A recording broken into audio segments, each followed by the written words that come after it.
নমস্কার, আমি মডেল এবং অভিনেত্রী পায়েল হালদার। আর টুডেস বাংলার তরফ থেকে আমাকে কিছু প্রশ্ন করা হয়েছিল। আজকে তোমাদের সাথে সেই সব প্রশ্নের উত্তরই আমি দেব, যেটা আশা করি তোমাদের ইন্ডাস্ট্রিতে চলার পথে অনেক সাহায্য করবে এবং ইন্সপায়ার করবে যে আগামী দিনে তোমরা কিভাবে চলবে বা কিরকম কি। এবং আমার পরিচয় কি, আমি প্রথমেই বলে দিয়েছি যে আমি মডেল এবং অভিনেত্রী, এবং বাকি বৃত্তান্ত আমি আস্তে আস্তে তোমাদেরকে বলতে থাকবো, তোমরা সাথে থাকো আর আমি একটু একটু করে তোমাদেরকে বলছি। আচ্ছা, টুডেস বাংলার তরফ থেকে আমাকে প্রথমে জানতে চাওয়া হয়েছে যে আমি কেমন আছি। সো আমি অবশ্যই খুব ভালো আছি এবং সবার আশীর্বাদে, সবার ভালোবাসায় আমি ভীষণ ভালো আছি। আর পরবর্তী প্রশ্নেতে যাই যে শুধুই কি এটা প্যাশন নাকি প্রফেশন। আমার কাছে মডেলিং বলো বা অ্যাক্টিং বলো দুটোই প্রফেশন এবং প্যাশন দুটোই। কারণ হচ্ছে প্যাশনকে আমি গোল ভেবে প্যাশনের প্রতি আমি সমস্ত ডেডিকেশন দিয়ে আজকে আমি যে জায়গায় দাঁড়িয়ে আছি, তো সেটা আমার এখন প্যাশন থেকে প্রফেশনে ট্রান্সফার হয়ে গেছে। অফকোর্স আমি সেটা প্রথম থেকেই চেয়েছিলাম যে এটাকে নিয়ে আমি প্রফেশন হিসেবেই বাঁচবো, তো সেটা এখন আমার প্যাশন থেকে প্রফেশনে দাঁড়িয়েছে। তো কেন এই পেশাকে বেছে নিয়েছি, আমার পরবর্তী প্রশ্নেতে যাই, কেন এই পেশাকে আমি বেছে নিয়েছি। ছোটবেলা থেকেই আমার একটু ইচ্ছা ছিল যে আমি নিজেকে অনেক বড় জায়গায় প্রতিষ্ঠিত হতে দেখতে চাই, আমি অনেক বড় নাম কিনতে চাই, মানে অনেক লোকে আমাকে জানবে, অনেক লোকে আমায় চিনবে এবং সেটা হবে একমাত্র আমার ট্যালেন্টের জন্য এবং আমার ক্রেডিট যেটা বলে টোটালি আমার নিজের যেটা ভালো লাগে, নিজে যেটা ভালোবাসি করতে, মডেলিং বলো বা অ্যাক্টিং বলো, ক্যামেরার সামনে কাজ করতে পছন্দ করি, ক্যামেরার পেছনে নয়। তো সেইখান থেকে দেখে আমি বলতে পারি যে আমার ছোটবেলা থেকেই এই জিনিসটাকে খুব ভালো লাগতো এবং প্রথমে আমি নাচ শিখতাম, তারপরে আমার ইচ্ছা ছিল। এবং সত্যি কথা বলতে গেলে আমি প্রথম দিকে ভীষণই ইন্ট্রোভার্ট টাইপের ছিলাম এবং সেটা আস্তে আস্তে নিজেকে চেঞ্জ করতে করতে ভীষণ এক্সট্রোভার্টে নিয়ে যাই। এক্সট্রোভার্ট বলতে খুব এক্সট্রোভার্ট বলবো না, বাট যেটুকু করলে আগে এগোতে পারবো সেটুকু অবশ্যই আমার মধ্যে আছে। কত বছর ধরে এই পেশার সাথে যুক্ত রয়েছেন। আমি বিগত 8 বছর ধরে রয়েছি এই পেশাতে। 2015 সাল থেকে আমার ক্যারিয়ার শুরু এবং 2015তে আমার প্রথম টিভি পর্দায় আসা পুজোর সেরা প্রেমের হাত ধরে সন্দীপ বাংলায় যে প্রোগ্রামটা হতো 2015 সালে। আমি তখন ফার্স্ট ইয়ারে পড়ি কলেজে, ফার্স্ট ইয়ার নাহলে সেকেন্ড ইয়ার হবে। তো সেই সময় আমাদের কলেজে সঙ্গীত বাংলা থেকে আসে পুজোর সেরা প্রেম প্রোগ্রামটা করতে এবং সেখানেই আমাকে চুজ করে নেওয়া হয় এবং আমি হাওড়া জেলাকে রিপ্রেজেন্ট করি। এবং আমাদের অনুষ্ঠানটা হয় লেক মলে, কলকাতার লেক মলে কালীঘাটের কাছে, এবং সেখান থেকেই আমার কেরিয়ার শুরু এবং সেটা প্রথম আমার টিভির পর্দায় কাজ করা। সো নেক্সট প্রশ্নে যাই, প্যাশন হিসেবে এই পেশা কেমন, যদি একটু বিশদে বলেন। ওকে, প্যাশন হিসেবে অবশ্যই ভালো। তুমি যদি এটাকে ধরে রাখতে পারো, নিজের প্যাশনটাকে ধরে রাখতে পারো, তবে অবশ্যই প্যাশনটা ভালো। মানুষের একটা অভ্যাস আছে যে তুমি যদি জিনিসটা করে ফেলো, মানে সাকসেসফুলি হ্যান্ডেল করো, সাকসেসফুলি হয়ে যাও সেই কাজটাতে, তাহলে সেটা ভালো হয়। এবং যদি সেটা কিছু করে না উঠতে পারো তাহলে সেটা কিছু হয় না, মানে প্যাশনটা সেটা ভালো হয় না, সেটা খারাপ। আমি যদি সেই জায়গায় কাজ করতে না পারি, অনেকের মেন্টালিটি থাকে এবং সেটা মানুষ বিশেষে ডিপেন্ড করে। এবং আমার ক্ষেত্রে যদি বলি, আমি এটা ভাবি যে প্যাশনটাকে আমি যদি পজিটিভলি নিই, আজকে যদি আমি যেটুকু অর্জন করতে পেরেছি আমার লাইফে কেরিয়ারে থ্রু, তো সেটা আমার মনে হয় আমার কাছে পজিটিভ। আমি পজিটিভ ভাবলে তবেই না আমার সাথে পজিটিভ জিনিসটা হবে। আমি যদি নেগেটিভ জিনিসটাকে ভাবি তাহলে অফকোর্স আমার সাথে নেগেটিভ জিনিসটাই হবে। তো আমি ম্যানিফেস্ট করে এসেছি যে আমার প্যাশনটাকে আমি আরো আগে নিয়ে যাব এবং আমি একটা সাকসেসফুল মডেল হিসেবে পরিচিত হব বা সাকসেসফুল অ্যাক্ট্রেস হিসেবে পরিচিত হব। সেই জায়গা থেকে দাঁড়িয়ে অবশ্যই প্যাশন পজিটিভ, একদমই পজিটিভ ভাইব দেবে এবং সেটা ডিপেন্ড করছে টোটালি তোমার মেন্টালিটির উপর। এবং হ্যাঁ, তারপরের আমি প্রশ্নতে যাই যে প্যাশন হিসেবে এই পেশাকে 100তে কত নম্বর দেবেন। ওকে, প্যাশন হিসেবে অফকোর্স আমি দেব 100-এর মধ্যে 60। কারণ হচ্ছে 60টা হচ্ছে তোমার নিজের ক্রেডিট যেটা থাকবে, নিজের কাজ, নিজের পজিটিভিটি, মেন্টালিটি, সমস্ত কিছু। এবং এখানে কিছুটা মানে কিছুটা মানে কি ভালোটাই তোমার ডিপেন্ড করে তোমার লাকের উপরে। তো প্যাশন তো আছে, সাথে তোমার লাকটাও দরকার। প্যাশন, তোমার পরিশ্রম, তোমার ডেডিকেশন সবকিছুর সাথে আরেকটা জিনিস যদি না হয়, তাহলে কিন্তু এই প্রফেশনে দাঁড়ানো খুব একটা মানে প্রপার দাঁড়ানো, সাকসেসফুল হওয়া, সেটা কিন্তু একটু টাফ হয়ে যায়। তো সেখানে লাকটাও খুব জরুরি। তো সেই জায়গায় সেই হিসাব করে আমি বললাম যে প্যাশনকে আমি 100-র মধ্যে 60 দেবো। আচ্ছা, পরের প্রশ্নে যাই। মডেলিং এ নাম লেখানোর সময় পারিবারিক সাপোর্ট কতটা পেয়েছিলেন? ওকে, সাপোর্টের বলতে গেলে প্রথম দিক থেকে মোটামুটি সাপোর্ট বলতে পেয়েছি, বাট অতটা নয়। মানে স্পেশালি আমার বাবার তরফ থেকে আমার সাপোর্ট একদমই ছিল না, কারণ আমার ব্যাকগ্রাউন্ডে কেউই এই প্রফেশনের সাথে যুক্ত নয়। সবাই একটা সার্ভিস হোল্ডার বা একটা বড় কোনো পোস্টে জব করে। তো সেই জায়গা থেকে আমার বাবার ইচ্ছা ছিল যে আমি ডাক্তার হই। তো কিন্তু আমার এটা ইচ্ছা ছিল না। আমার প্রথম থেকে একটু অন্য ক্রিয়েটিভ লাইনে কাজ করার ইচ্ছা ছিল। সেটা হতে পারে ফ্যাশন ডিজাইনিং, হতে পারে মডেলিং, হতে পারে অ্যাক্টিং। বাট আমি যখন কম্পারিজনে গেলাম, তো সেই জায়গা থেকে বেছে নিয়েছিলাম মডেলিং। ফার্স্ট ক্যারিয়ার শুরু আমার মডেলিং দিক দিয়ে। তো সাপোর্ট আমি প্রথম থেকে এরকম ভাবেই আমার ছিল। মার তরফ থেকে সাপোর্টটা প্রথম থেকেই ছিল একদমই, এবং বাবার তরফ থেকে ছিল, বাট অতটা নয়। বাবা বলেছিল তুমি পড়াশোনাটাকে কমপ্লিট করো, তুমি যখন এটাই করতে চাও, তো after your study you can go for it. So আমি সেটাই করেছিলাম। After my graduation I started with this career. So that's it. আচ্ছা, তো পরেরটাই যাই। মডেলিং দুনিয়ায় কাদেরকে আপনি আপনার পথপ্রদর্শক হিসেবে মনে করেন? ওকে, খুব ভালো প্রশ্ন এটা। তো এই প্রশ্নের উত্তরটা দিই আমি। পথপ্রদর্শক হিসেবে আমার কাছে সবাই পথপ্রদর্শক, যারাই একটা ইন্সপায়ারিং তাদের সাকসেসফুল কেরিয়ার দাঁড় করাতে পেরেছে বিভিন্ন রকম স্ট্রাগল পেরিয়ে। তো আমার কাছে সেই সব মানুষই আমার কাছে পথপ্রদর্শক। কোনো পার্টিকুলার কোনো এই পার্সনকে আমি বলবো না। প্রত্যেকটা মানুষের আলাদা আলাদা বিশেষত্ব থাকে। তো সেই হিসেবে যে আমি একজনকে সাপোজ আমি একটা কথা বলছি, প্রিয়াঙ্কা চোপড়ার কোনো একটা সাইডে যে হ্যাঁ ভীষণ রকম সাকসেসফুল হয়েছে, তার ইন্সপায়ারিং কিছু আমার লাগলো, বা দীপিকা পাড়ুকোন তার কিছু ইন্সপায়ারিং লাগলো, বা অন্য কোনো আর্টিস্ট তার কোনো একটা ইন্সপায়ারিং লাগলো। সো আমার কাছে সবাই আমার কাছে ইন্সপায়ারিং, ঠিক আছে? তো আমার কাছে সবাই আমার কাছে গাইডেন্স হিসেবে কাজ করেছে। এরা বড় বড় যারা সেলিব্রিটি, তাদের থেকে আমার এই জিনিসগুলো আমার নিই, এবং তাদের বায়োগ্রাফি শুনি বা বায়োগ্রাফি দেখি বা পড়ি। আমার সেগুলো থেকে, আর আমি ভীষণ রকমের বই পড়তে ভালোবাসি। তো সেই যাদের যাদের বিভিন্ন লাইফ স্টোরি পড়েছি, সেখান থেকে আমি জিনিসগুলো ইন্সপায়ার হয়েছে যে কত রকম স্ট্রাগল করার পরে মানুষ এই জায়গাটায় দাঁড় করিয়েছে নিজেকে। তো আমার কাছে সবাই আমার কাছে পথপ্রদর্শক। যারাই সাকসেসফুল হয় তাদের থেকে প্রত্যেকে আলাদা আলাদা কিছু বিশেষত্ব থাকে, যেটা আগেই বলেছি। তো তাদের থেকে কিছু কিছু জিনিস নিচ্ছি, সেইগুলো নিয়ে আমি আমার লাইফে এগিয়ে যাচ্ছি। চলো পরের প্রশ্নে যাই। হাতে গোনা কয়েকজন ছাড়াই অনেকেই সিনেমায় অভিনয় জগৎ কিংবা টিভি সিরিয়ালে নাম লেখাচ্ছে, কেন? এটা হচ্ছে একটা দিকে বলি, মানুষের একটা নেচার হচ্ছে, একটা মানুষের জৈবিক নেচার বা যাই বলো না কেন, সেটা হচ্ছে যেদিকে বাকিরা দৌড়বে আমিও সেদিকে দৌড়বো। যেমন চাকরি বাকরির ক্ষেত্রে একটা সময় ছিল ইঞ্জিনিয়ারিং বা ডাক্তার, বাকিরা ইঞ্জিনিয়ার হয়েছে তার মানে আমিও ইঞ্জিনিয়ার হবো, বাকিরা ডাক্তার হয়েছে তার মানে আমিও ডাক্তার হবো। সেটা একটা ট্রেন্ডের উপরে কাজ করে। ট্রেন্ডিং ব্যাপারটা তো অবশ্যই আছে, সাথে সাথে একটা নাম কামানো, ফেমাস, টাকা কামানো। বাইরের দিক থেকে যারা দেখে তারা মনে হয় প্রচুর এখানে গ্ল্যামার, প্রচুর টাকা কামানোর একটা জায়গা। হ্যাঁ, এবার এইসব দেখে মানুষ অ্যাট্রাক্ট হয় বেশি, কিন্তু অ্যাকচুয়ালি ব্যাক অফ মাইন্ডে অনেক কিছু, মানে অ্যাকচুয়ালি ব্যাকগ্রাউন্ডে কি কি আছে সেগুলো মানুষ দেখে না। যখন মানুষ ঢোকে তার সাথে আস্তে আস্তে জানা পরিচিত হয় যে হ্যাঁ এই জিনিসগুলো আছে, সামনে থেকে দেখতে খুব সুন্দর লাগে। অফকোর্স তুমি যতক্ষণ গ্ল্যামারটা আছে তোমার, তুমি সেটাকে মেনটেন করছো, হবে, সব ঠিকঠাক হবে। বাট ব্যাক সাইডেও অনেক কিছু চলতে থাকে।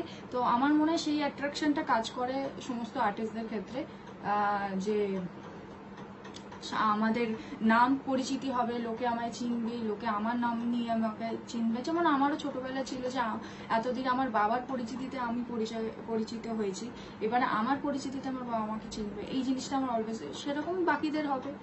আর প্রচুর, এবং সব থেকে বড় জিনিস হচ্ছে অনেকে টাকা কামানোর অনেক ব্যাপার থাকে। তো এটা চিন্তা ভাবনা থাকে যে এখানে এসে প্রচুর টাকা কামাতে পারবো। That's why. চলো পরের প্রশ্নে যাওয়া যাক। মডেলিং এর একটা বিরাট জায়গা হলো বিজ্ঞাপন জগৎ, সেখানে কি বেশি প্রতিযোগিতা, না সেখানেও অর্থনৈতিক দুরবস্থা? আচ্ছা, বিজ্ঞাপন জগতের ব্যাপারে কি বলবো, একটা অ্যাডভার্টাইজমেন্ট বলো বা বিজ্ঞাপন জগৎ, অবশ্যই সেটা সব জায়গায় প্রতিযোগিতা থাকে, সব জায়গায় কম্পিটিশন থাকে, এবং সব থেকে বড় কম্পিটিশন আমরা নিজেরাই। এবং তোমরা যদি সেখানে মনে করো যে না আমার কাছে কম্পিটিটর ও, তাহলে তুমি নিজেকে মানে ডমিনেট করছো নিজেই। তো সেই জায়গা থেকে আমার মনে হয় বিজ্ঞাপন জগৎ তো অবশ্যই একটা আলাদা জায়গা রাখে। তারপরের প্রশ্নে যাওয়া যায়। প্রায় শোনা যায় লাইনটা খুব একটা নিরাপদ নয়, সত্যি কি তাই? নিরাপদ নয় বলতে গেলে বলাটা ভুল। এখানে অনেকভাবেই তুমি সেটাকে বলতে পারো নিরাপদ নয়, কিন্তু আমার মতে আমরা যদি ঠিক থাকি, কারোর সাধ্যই নেই যে আমাদের সাথে কেউ কিছু খারাপ করবে। কেউ যদি নিজে থেকে সেই পথ অবলম্বন করে, তো সেখানে নিরাপদ বলা বা সেফ বলা বা এই জিনিসগুলো বলাটা আই গেস এগুলো ঠিক হবে না। কারণ আমরা নিজেরাই যদি পথটা ভুল ধরি, মানে মনে করো একটা সঠিক রাস্তা আছে, একটা ভুল রাস্তা আছে, একটা শর্টকাট, একটা লং কাট। তো আমরা যদি শর্টকাটটা নিই, অফকোর্স শর্টকাটের হিসাবে তোমার যেগুলো প্রাপ্য তুমি সেগুলো পাবে। আর তুমি যদি লং কাট নাও, তোমার স্ট্রাগল বহুত থাকবে, কিন্তু সেখানে তোমার সাকসেসের পেছনে তোমার যে ডেডিকেশন, তোমার যে হয় না একটা আত্মমর্যাদা, তোমার সেলফ রেসপেক্টটা থাকবে যে হ্যাঁ আমি এই কাজটা করে আমি এই জায়গায় উঠেছি, আমাকে কোনো রং ওয়েতে আমি নেম ফেম আমিও চাই, এভরিওয়ান চাই, ওটা সবাই চায় নেম ফেম, কিন্তু সেই নেম ফেমের পিছনে মানে র্যাট রেসে গিয়ে আমি ভুল পদক্ষেপ নেব, এইটাতে আমি কোনোদিনই অ্যাকসেপ্ট করিনি। ওকে, পরের প্রশ্নে যাওয়া যাক। পরের প্রশ্ন হচ্ছে কখনো কি কোনো অপ্রীতিকর পরিস্থিতির সম্মুখীন হয়েছেন? অফকোর্স হয়েছি, এবং একবার নয় অনেকবার, অজস্রবার। এটা স্বাভাবিক, এবং আমি নিজেকে নিয়ে ভীষণ প্রাউড ফিল করি যে অপ্রীতিকর পরিস্থিতি হলেও কয়েকবার বাদ দিয়ে আমি নিজেকে সেই জায়গা থেকে বার করে আনতে পেরেছি। ঠিক আছে, অনেক বিপদের মধ্যে পড়েছি এবং সেই জায়গা থেকে নিজেকে বার করে আনাটাই অনেক টাফ, এবং একটা ফেজ গেছে আমি মেন্টালি ডিপ্রেস ছিলাম ভীষণ রকমের, যে আমার কি হবে, কি ক্যারিয়ার, বিকজ আলটিমেটলি আমি এটাই চাই। অনেকে আমাকে সাজেস্ট করেছে, because I have very good education level, so আমাকে অনেকে সাজেস্ট করেছিল যে why you are going for this industry line, you should go for any job because you have that education knowledge, you have that potential.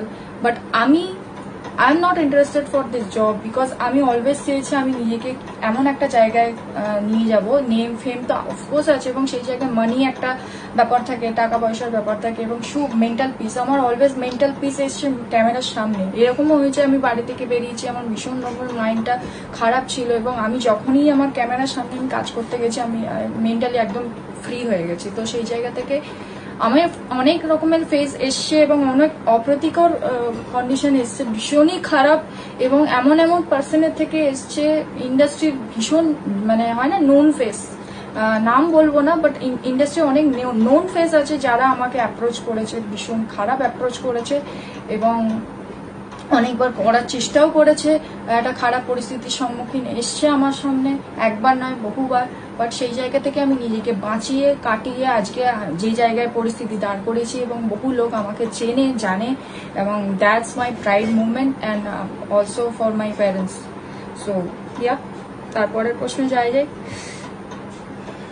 Modelling এর সফলতা বলতে কি বোঝাতে চাইবেন? মডেলিং এর সফলতা, ওকে, অনেকেই আমাকে প্রায়ই বলে যে তুমি তো 8 বছর ধরে কাজ করছো, তো সেই জন্যই তুমি কোনো বড় কাজ করতে পারোনি, আমাকে অনেকেই বলে। কিন্তু আমার মনে হয় আমি যা কাজ করেছি বিনা কোনো শর্টকাট নিয়ে, বিনা কোনো খারাপ স্টেপ নিয়ে আজকে আমি যে সাফল্যতা অর্জন করেছি, আমার মনে হয় কেউ পারবে না ইন্ডাস্ট্রিতে এই জিনিসটা। কারণ এখন ইন্ডাস্ট্রি পুরোটাই ছেয়ে গেছে নোংরামিতে, এবং পুরো জিনিসটাই একটা মানে একটা বাজে কন্ডিশন চলে এসছে। মানে মানুষের যে একটা থাকে না যে হ্যাঁ মানুষ নাম কামাতে এসছি, অফকোর্স নাম কামাতে এসছি, কিভাবে নাম কামাতে এসছি এটা কেউ দেখে না। বাট আলটিমেটলি আমি যেটা আমার নিজের পার্সোনাল থটস তোমাদের সাথে শেয়ার করছি, যে আলটিমেটলি আমাকে রাত্রিরে শোয়ার আগে নিজের মুখটা আয়নায় দেখতে হবে। আমি সেখানে নিজের চোখের সাথে চোখ মেলাতে পারবো না, বা আমি সেইরকম শিক্ষায় বড় হইনি, যে আদর্শে বড় হইনি যে আমি এই কাজটা করে আমি নামটা কামিয়েছি, আমি সেটা কোনোদিন করতে পারবো না। ঠিক আছে, আমি সেই জন্যে আমি আমার জায়গায় ভীষণ রকমের সাকসেসফুল, এবং সফলতা আমার কাছে অফকোর্স যে আমি মেন সফলতা যদি বলো মডেলিং কেন যে কোনো প্রফেশনের ক্ষেত্রে যদি বলো সফলতা এটাই যে তুমি যে কোনো কাজেই মেন্টাল স্যাটিসফ্যাকশনটা যেন তোমার থাকে, সেটাই তোমার কাছে সাকসেস, অ্যাকচুয়াল সাকসেস ওটাই। তুমি কত বড় বড় জায়গায় কাজ করলে, কত বড় লোকের সাথে কাজ করলে, দ্যাটস নট রাইট। অ্যাকচুয়ালি তাদেরকে বড় বানিয়েছি কিন্তু আমরা সাধারণ মানুষরাই। সুতরাং আজকে তুমি ছোট কোনো কাজ ছোট নয়, তুমি যদি ছোট কাজ থেকে নিজেকে সেই জায়গায় তুলে নাও। আজকে আমি জিরো কেন, মাইনাস থেকে শুরু করেছিলাম। আমি যখন আমার কেরিয়ার স্টার্ট করি 2015-তে, আমি মাইনাস থেকে শুরু করেছি। আমি কিচ্ছুই জানি না এই বিষয়ে, কোনো আইডিয়া নেই। উল্টে খারাপ জিনিসগুলো অনেকে, যেটা বাইরে যারা নিউ কামার হয় তারা যেগুলো জানে সেই জিনিসগুলো আমার কাছে এসে আমাকে সবাই মানে করেছে তুই কেন এই জায়গায় যাচ্ছিস, সেই ইন্ডাস্ট্রিতে কেন যাচ্ছিস। বাট আমি ওই দিকেই যাবো, আমার ইন্টারেস্ট ওইটাই। বাট হ্যাঁ, যেটা শর্টকাট, যেটা খারাপ ওয়ে, আমি কোনোদিন নিইনি। কোনোদিন আমি কাউকে অ্যাপ্রোচও করিনি। আমার কাছে কোনো নিউ কামার সাজেশন চাইলে আমি তাকে বলি অফকোর্স নট। এবং সে নিজে, আমি যতটা চেষ্টা করি আমার আয়ত্তের মধ্যে তাকে মানা করি যে তুমি এই পথে যেও না, ঠিক আছে, এই পথে যেও না, তুমি সোজা পথে থাকো, তোমাকে স্ট্রাগল করতে হবে ঠিকই। কারণ এখন মানুষের কি হয়ে গেছে, ইনস্ট্যান্ট রেজাল্ট চাই। আমার কাছে ইনস্ট্যান্ট মানি চাই, ইনস্ট্যান্ট রেজাল্ট চাই, এবং দ্যাটস ওয়াই আজকে এরকম অবস্থা হয়ে আছে, ঠিক আছে। তো আমার কাছে সফলতা এটাই, নিজের মেন্টাল স্যাটিসফ্যাকশনটা সব থেকে আগে দরকার, মডেলিং এর ক্ষেত্রে বলো, অ্যাক্টিং এর ক্ষেত্রে বলো, বা any kind of profession. So yeah, যদি সফল হন তাহলে কত দূর অব্দি যেতে চান? যদি কেন, আমি অফকোর্স আই এম এখনো আমি successful. I really feel that because I have lots of achievements there. তোমরা হয়তো পিছনে দেখতে পাচ্ছ, কিছু এখানে রাখা আছে, কিছু আমার বাপের বাড়িতে রাখা আছে, বিকজ আই এম ম্যারিড নাও। জানুয়ারি মাসে আমার বিয়ে হয়েছে, বাট স্টিল আমার অ্যাচিভমেন্টস প্রচুর, ঠিক আছে। এবং রিয়েল সাকসেস এটাই, বিকজ আমার কোনো রকম ব্যাকগ্রাউন্ড নেই ইন্ডাস্ট্রিতে। সেই জায়গা থেকে আমি নিজের জায়গায় দাঁড় করিয়ে নিজের যোগ্যতায় আজকে এই জিনিসগুলো অ্যাচিভ করেছি। পিছনে কিছু দেখছো, আরো বেশ কিছু আছে আমার আলমারিতে রাখা আছে, এবং বেশ কিছু জিনিস আমার বাপের বাড়িতে আন্দুলে রাখা আছে। আমার একটা শোকেস করা আছে শুধু আমার অ্যাওয়ার্ড এবং আমি যেগুলো অ্যাচিভ করেছি আমার লাইফে, মডেলিং এর, অ্যাক্টিং এর, যে বিভিন্ন জায়গায়, সেই জায়গা থেকে আমার অ্যাচিভমেন্টস গুলো ভর্তি। তাহলে বুঝতে পারছো বিনা কোনো শর্টকাট নিয়ে সাকসেস পাওয়া যায়। তো I am the proof. So yeah, I am already successful. আমি, আমার কাছে এই প্রশ্নটাই আসবে না যদি সাকসেসফুল হন বা যদি সাকসেসফুল হ, আমি I am already successful in my way. So yeah, next প্রশ্নে যাব। সফলতা পেতে আপনি কতদিন পর্যন্ত অপেক্ষা করতে চান? সফলতা, আমার প্রত্যেকটা দিন একটা করে সাকসেস, আমার সাকসেসের দিন আমি সেলিব্রেট করছি। কিভাবে? যে আজকে 10টা মানুষ আমাকে চেনে, 10টা মানুষ আমাকে ফোন করে জানছে ম্যাডাম আপনি কাজ করবেন বা আপনি করবেন। আমার 100টা লোকের দরকার না, আমার যদি 10 জন লোক, অ্যাকচুয়াল লোক যদি আমি পাই এবং তারা যদি আমাকে কাজ দেয়, অফকোর্স আমি সেটাই নেব। এবং আমার কাছে রিয়েল সাকসেস এগুলোই, ঠিক আছে। আমার জন্য তার জন্য অপেক্ষা করতে হবে না। আমি সেটার জন্য পরিশ্রম করছি। একটা ভগবানের কথা আছে, কর্ম করো ফলের আশা করো না। আমি সেই জিনিসটাই এখন ফলো করি, যে আমি নিজের কাজ করে যাই, যেটা আমার প্রাপ্য আমি ঠিক পাবো, আমি সেটাই করি। আমি আই মানে হয় না যে আমি সত্যিকারে ভগবানের উপর ভীষণ বিশ্বাস করি। আমার বাবা মার আশীর্বাদ যাই বলো না কেন, এবং এই সবের জন্য আমি যা যা সাকসেস পেয়েছি, রিয়েল সাকসেস এইটাই আমার কাছে আমি ফিল করি। উঠতি কম বয়সী যুবক যুবতী আর যার এই পেশায় আসতে চান তাদের উদ্দেশ্যে কি বলতে চাইবেন? ওকে, মানে নিউ কমারদের জন্য আমি এটাই সাজেস্ট করবো যে অফকোর্স যেটা আমি এতক্ষণ ধরে বললাম, please don't go for any rat race. কারণ র্যাট রেস মানে তোমরা বুঝতেই পারছো, কোনো রকম শর্টকাট। আমি যত এর আগেও অনেকবার সাজেশন অনেককে দিয়েছি, বাট কেউ নেয়নি, কারণ সবাই ইমিডিয়েট রেজাল্ট চায়, ঠিক আছে। কিন্তু জানে না আজকে আমরা একটা গাছ পোঁতার আগে একটা বীজ পুঁততে হয়, বীজে জল দিতে হয়, খাবার দিতে হয়, রোদ্দুর লাগে, তারপরে গাছটা কিন্তু বড় হয়। তো সেই জায়গা থেকে ইট টেক্স টাইম। তুমি যদি ইনস্ট্যান্ট রেজাল্ট চাও তাহলে ইনস্ট্যান্ট তোমার আলটিমেটলি তুমি সাকসেস পাবে, অবশ্যই তুমি পাবে সাকসেস, সো কল সাকসেস তুমি পাবে, কিন্তু কিছু সময় পর তোমার নিজেরই সেখান থেকে ঘেন্না এসে যাবে। আর কত করবো, আর কত, তোমাদের এই ফিলিংসটা হবে। কিন্তু তুমি যখন এই যে স্ট্রাগল করে করে একটু একটু একটু একটু একটু করে ওয়ান স্টেপ বাই স্টেপ তুমি উঠছো, তখন তোমার কিন্তু এই জিনিসটা ফিল হবে না। তোমার মাঝে আচ্ছা আমি তো অ্যাচিভ করছি, এই জায়গা থেকে শুরু করেছি, আজকে এই জায়গায় এসেছি, আমি তো একটু একটু করে সাকসেস পাচ্ছি, তাহলে আমি কেন ভুল পথে যাবো? আমার মতে নতুন যারা আসছো যুবক যুবতীরা বা নিউ কামার যারা আসছো, তাদেরকে আমি এটাই সাজেশন করবো, প্লিজ তোমাদের ধৈর্য বজায় রাখো। ধৈর্যটা খুব দরকার এই ইন্ডাস্ট্রিতে। এই ইন্ডাস্ট্রিকে না, ইন্ডাস্ট্রির বাইরেও দরকার ধৈর্য। বিভিন্ন রকম লোকজন পাবে তোমাকে প্ররোচনা দেওয়া, তোমাকে ভুল পথে টেনে নিয়ে যাওয়া। তোমার পাশে 10টা লোকই, মনে করো 10টা লোকই তোমাকে বলছে তুমি এই পথে যাও, কিন্তু তুমি যদি নিজের জায়গায় স্ট্রিক্ট থাকো তোমাকে কেউ হাত লাগাতে পারবে না। এটা আমি গ্যারান্টি দিয়ে বলতে পারি। তুমি শুধু তোমার কাজটা ভালোবেসে করে যাও, তুমি যদি তোমার প্রফেশনটাকে ভালোবাসো, তুমি যদি তোমার প্যাশনটাকে ভালোবাসো, তাহলে সেটাকে মন দিয়ে ভালো করো এবং নিজের যেটুকু পারবে করো নিজের মতো করে। তুমি প্লিজ বাট ভুল পথে যেও না, ঠিক আছে? এটা আমার বড় সাজেশন তোমাদের জন্য, যেটা আমি আমার নিজের লাইফ থেকে এক্সপিরিয়েন্স করেছি। আই এম ভেরি হ্যাপি যে আমি কোনো রকম র্যাট রেসের সাথে যুক্ত নই, আগেও ছিলাম না, এখনো নই। I am very happy with my self and আমি নিজের বাবা মার শিক্ষা, নিজের বাবা মার আদর্শ, প্লাস আমার নিজের আইডিয়ালিজম, সব কিছু নিয়ে আমি ভীষণ রকমের প্রাইড যে আমি এত বছর ধরে যে শিক্ষা বা পড়াশোনা করেছি সেগুলো একটা সঠিক মর্যাদা আমি দিতে পেরেছি। সো আমি এই ফ্যামিলি থেকে বিলং করি এবং আমাকে সেই জিনিসটা বাইরে গেলেও মেনটেন করতে হবে। হোয়াটস মাই প্রফেশন, দ্যাটস ওকে। প্রফেশনের মধ্যে তুমি যেটুকু করছো ওকে, বাট প্রফেশনের বাইরে আউট অফ ক্যামেরা তুমি কার সাথে কি ডিলিং করছো সেগুলো কিন্তু একটু ভেবে চিন্তে করবে, কারণ মানুষ এখন ফাঁক পেতে রেখে দিয়েছে। আর তোমাদেরকেও সব থেকে দোষ তোমাদের হয়, ইনস্ট্যান্ট রেজাল্ট তোমরা চাও, ইনস্ট্যান্ট রেজাল্টের আশা করো না। তোমরা কাজ করে যাও, সময় হিসেবে তোমার যেটা প্রাপ্য সেটা কিন্তু ভগবান তোমাকে দিয়ে দেবে। So it takes time, so please be patient.